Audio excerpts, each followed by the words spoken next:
911, what is the emergency? Yeah, 2 officers are pinned down behind a car. There's a fire in front of my door. 10 to 15 shots there. I got a gun.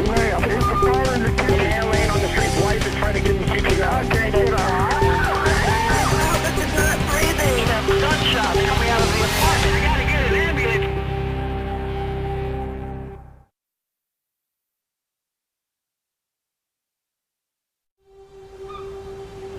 It was a summer day, it was warm out, people were moving around, we were getting routine calls, and then I received a 911 call from a man who said that a woman had just been attacked by a shark at Avila Beach.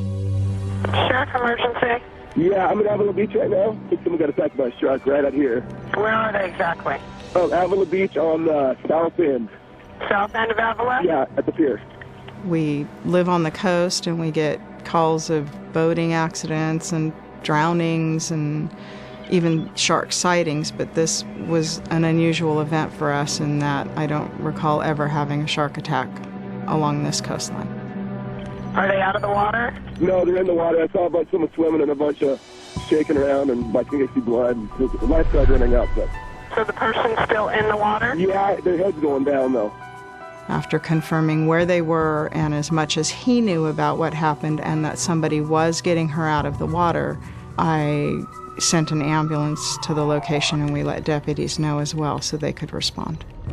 Prior to the shark attack, I was on the pier with some of my coworkers and friends, and we were participating in a lifeguard competition. We were watching some of our coworkers in a race, a swim race around the pier. That's when I noticed down the beach that there was a lady waving and calling for help. We ran down to see what was wrong, and when we arrived at where the lady was located, she explained to us that her friend was swimming and was attacked by a dolphin. One of the lifeguards stayed on the beach to call 911 with the cell phone. The other 3 of us swam out. Did you see what happened? I'm not really sure what's happening. I'm going to hand it over to this lady right here. Thank you. Yes, I was with a woman out there. I was watching. She's swimming. I saw a big, it looked like a dolphin attack her and come at her several times. I don't know what it was. He ended up putting a woman on the phone who ended up being the partner of the woman who had been attacked. We immediately sprinted out in the water, and we were swimming, and we didn't see anything until we were swimming, and the water was like a nice dark green, and then all of a sudden it turned dark red. When I reached the victim, I spun her over to get her head above water, and that's when I realized that there was a fairly severe wound, and at that point I knew that it wasn't a dolphin that attacked her. It only could have been a shark. It could have been a shark. It could have been a dolphin. I don't know. I saw it, and it was big.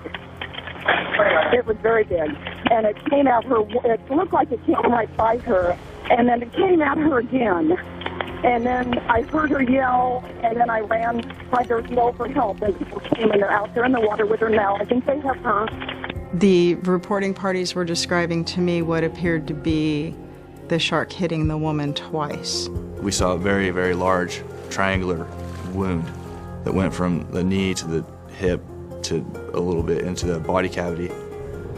And we realized at that point that we were in a really bad situation and that we were exposed and we needed to get out of there immediately. So we went to the shore as fast as we could. I don't see her moving. I don't see her. They're dragging her in. Okay.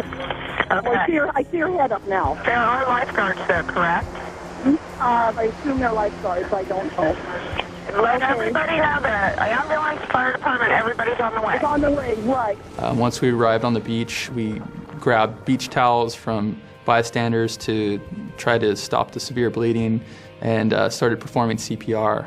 One guy was doing compressions and one of the other guys was applying pressure to the leg where we were losing a lot of fluid. 2 of us were taking turns giving breaths because some pink foam kept coming out of the mouth and getting in our mouths, and we didn't have any rescue equipment. We didn't have any mask, so we were just straight mouth to mouth. At that point, the Harbor Patrol vehicle arrived. We loaded her in the vehicle and continuing performing CPR. Once we were off the beach, we transferred the patient to the ambulance. We noted that when we hooked the patient up to the cardiac monitor, the patient was in asystole or flat line, and we took a good look at the patient's wounds. The woman had a large, sort of half-oval shaped laceration and avulsion to her left hip and upper leg area.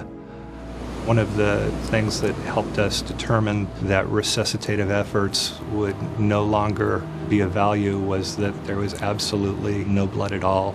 The artery that we saw that was lacerated was her femoral artery. She had probably lost the majority of her blood before she even got out of the water. At that time, we stopped CPR. It's very frustrating that, despite our rescue efforts, she wasn't able to survive, but we felt like we did everything we could and gave her the best chance of survival possible. 911 was very important in giving her a chance. Once we got her up on the beach and we started performing CPR, our additional resources arrived very quickly. If the victim of that shark attack had any chance at all, it would have been through advanced life support. So getting them there as quickly as possible through the 911 system was absolutely crucial. I think that 911 got as many people to that beach as could humanly get there in as quick a time as possible. It was the middle of the summer, and there was absolutely a shark in the water. The lifeguards that were out there, the harbor patrol that got there, the deputies that got there, the medics that got there, the fire department that got there, they got everybody out of the water where they needed to be so that there wasn't a second or third attack. To my knowledge, we haven't had anybody else injured or scared off by a shark since that attack. You have to be very, very careful in your environment out there. That's their home, not ours. And use all the caution in the world.